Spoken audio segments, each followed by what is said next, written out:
Good day, everybody. Chicago Patriot Proper here today. I would just ask that you like and subscribe and hit the notifications. It would really help me out with my algorithm. I wasn't planning on making a video today, but I was paying attention. I don't follow any of the mainstream media anymore. I follow all these little independent people. Some are from Australia, some are from Latvia, and there's a lot of people just all over the place. And a lot of people don't realize how fast the world is changing and how it has changed over the last 2 years. It's almost like everyone is grabbing at the last piece of pie, so to speak, and there's going to be chaos. But, it's kind of strange. I mean, how we had to go into Pakistan to get Osama bin Laden. And now you have the Taliban doing cross-border attacks into Pakistan. Now Pakistan is upset about that. So, you always got to be careful what you wish for, even with these people, with the woke people. Because there's always someone that's going to wake up after you. I don't know if you know what I'm saying. People always think the grass is greener on the other side. But it isn't, we got China blockading Taiwan. Everyone's starting to hoard gold and silver. And then, I don't know if you remember, there was a show about maybe 15 years ago, right around there. And it was called Jericho.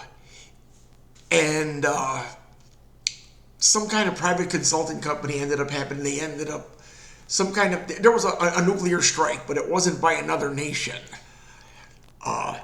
It was like an act of terrorism from a private consortium or something like that. It was based in the U.S. Someone stole them. But basically, the main enemy, the country split up into three. There was the United States, the Allied States, and then there was Texas.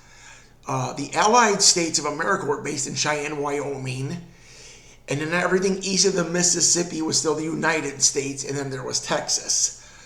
But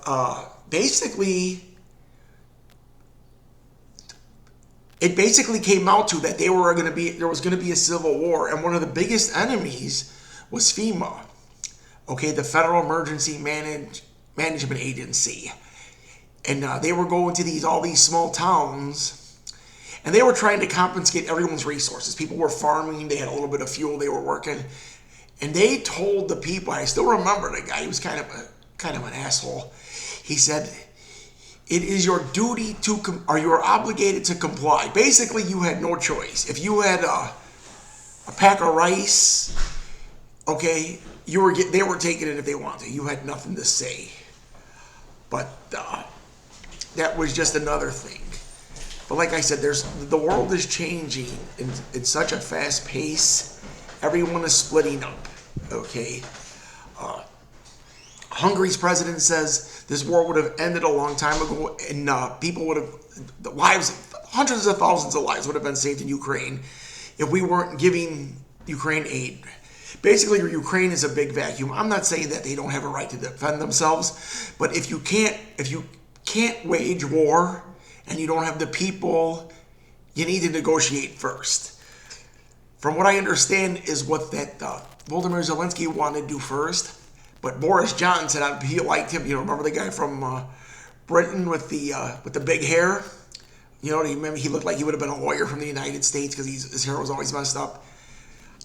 Somehow he got caught up in the middle of it, and he told Zelensky that, no, you don't need to surrender. We'll give you exactly what you need. And basically it was like a license. I'm not saying Zelensky was the one stealing. From what I understand, he is worth a lot more money now than when the war started.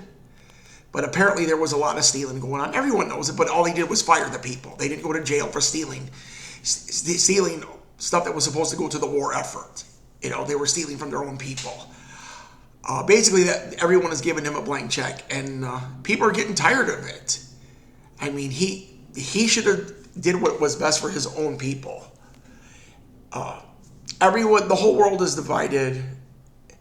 Everyone is being torn apart. But like I said, in the end, you can't rely on your government.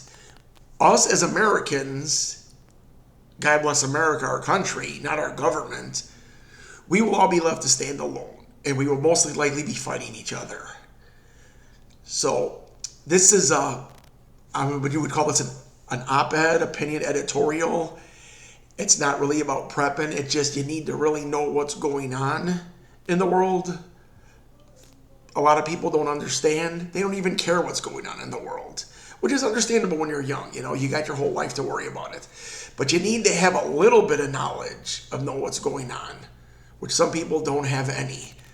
But I'd like to ask you all again to please like and subscribe my video. God bless America, and God bless you and your family. And remember, always take care of you and your family first. When I say you and your family, I mean you and your family, not you and your relatives. Thank you, and God bless America once again. Chicago Patriot Prepper out.